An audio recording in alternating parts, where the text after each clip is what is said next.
कृष्णा सहकारी साखर कारखाना बुडण्याच्या स्थितीत आला आहे आणि त्या कारखान्याच्या स्क्रॅपवरून आमदार लक्ष्मण सवदी यांनी डीसीसी बँकेतून 10 कोटींचं कर्ज मंजूर करून घेतलं आहे असा आरोप माजी मंत्री आणि आमदार रमेश जारकीहोळी यांनी केला।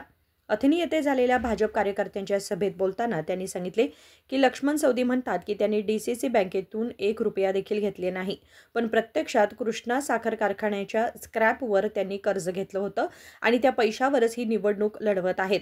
आमदार लक्ष्मण सवदी यांनी आपल्या माणसाला हव्या त्या कारखान्यासाठी 15 कोटी रुपयांचं कर्ज मिळवून दिलं असा गंभीर आरोप त्यांनी केला।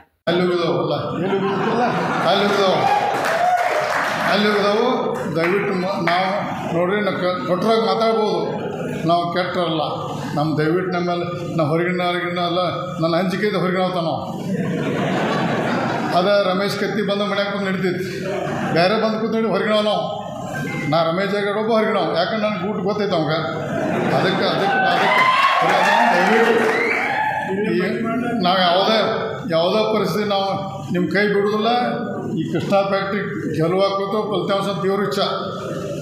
ಡಿ ಸಿ ಬ್ಯಾಂಕ್ ನಂಗೆ ಗೊತ್ತಿತ್ತು, ಸೋಲ್ ನನಗೆ ಹಾಕೈತೆ ಡಿ ಸಿ ಬ್ಯಾಂಕ್ ಗೊತ್ತಿತ್ತು, ನನಗೆ ಇಲೆಕ್ಷನ್ ಮಾಡೋದು ಅಷ್ಟೇ ತಿರ್ಲೆ ಮಾಡಿದ್ನ ಹಂಗೆ ಕೃಷ್ಣಾ ಫ್ಯಾಕ್ಟ್ರಿ ಇಲೆಕ್ಷನ್ ಮಾಡಿದ್ನು ಫಲಿತಾಂಶ ನಿಮ್ಮ ಮೇಲೆ ಬಿಡ್ತೀನಿ ಆದ್ರೆ ನಿಮ್ಮ ಕೈ ಬಿಡೋದಿಲ್ಲ। 28ಕ್ಕೆ ನಾಳೆ 18 ಚುನಾವಣೆ ಪರಿವರ್ತನೆ ಆಗಲೇಬೇಕು ನೀವು, ಅದ್ರ ಮೇಲೆ ಅದಕ್ಕೆ ನಾವು ಈಗಿನ ಪೌರತಾಗಿ ನಾವು ಲಾಸ್ಟ್ ಟೈಮ್ ಫೇಲ್ ಆದರೂ ಸಿದ್ದಪ್ಪ ನಮ್ಮ ಬೂತ್ ಸಹಿತ ಬಿಟ್ಟು ಹೋಗ್ಬಿಟ್ಟು ನಮ್ಮ ಕಂಟ್ರೋಲ್ ಆಗಿಲ್ಲ, ಸಡನ್ನಾಗೆಲ್ಲ ಡ್ಯಾಮ್ ಹೊಡೆದಂಗಾತ, ಅದಕ್ಕೆ ನಾವು ಫೇಲ್ ಆಗಿದ್ದು, ಇನ್ನು ಫೇಲ್ ಆಗೋದಿಲ್ಲ।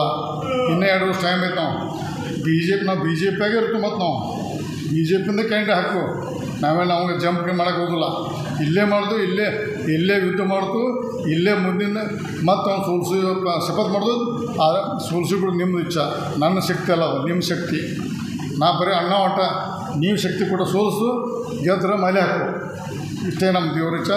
ಅದಕ್ಕೆ ನೀವು ಗಟ್ಟಿಯಾಗಿ ನಮ್ಮ ದೇವ್ರಿ ಇದೆಲ್ಲ ನೀರಾವರಿ ಸ್ಕೀಮ್ ಈ ನಮ್ಮ ಅಮ್ಮ ಯೋಶ್ರೀ ಹೊಲಸ್ಕೊಂಡು ಹೋಗ್ತಾನೆಲ್ಲ ತನ್ನ ಫ್ಯಾಕ್ಟ್ರಿ ಒಂದು ಪೈಪ್ಲೈನ್ ಹಾಕೊಂಡು ನಾವು ಮಂದಿ ರೈತರು ಎಲ್ಲ ಸತ್ಯಾನಾಶ ಮಾಡಿದ್ರು ನಾವು ಮಳೆ ಬಂದಂತ ನೋಡೋದನ್ನ ಅದ್ರ ಬಗ್ಗೆ ದಯವಿಟ್ಟು ನೀವೆಲ್ಲ ಗಟ್ಟಿಯಾಗಿರಿ। ನಾವು ಇದು ಅಮಿತ್ ಶಾ ಮುಖಾಂತರ ಮತ್ತು ಡಿ ಸಿ ಬ್ಯಾಂಕ್ ನಮ್ಮ ಆಡಳಿತ ಇರೋದ್ರಿಂದ ಅಲ್ಲಿ ಭಾಳಷ್ಟು ಒಂದು ಟೈಮ್ ಸೆಟಲ್ಮೆಂಟ್ ಮಾಡಿ ಅಲ್ಲಿ ಬಡ್ಡಿ ಕಡಿಮೆ ಮಾಡಿಸಿ ಕೇಂದ್ರದ ಬಡ್ಡಿ ರಹಿತ ಸಾಲ ತಂದು ಈ ಫ್ಯಾಕ್ಟ್ರಿ ಜೀವಂತ ಮಾಡ್ತೀವಿ,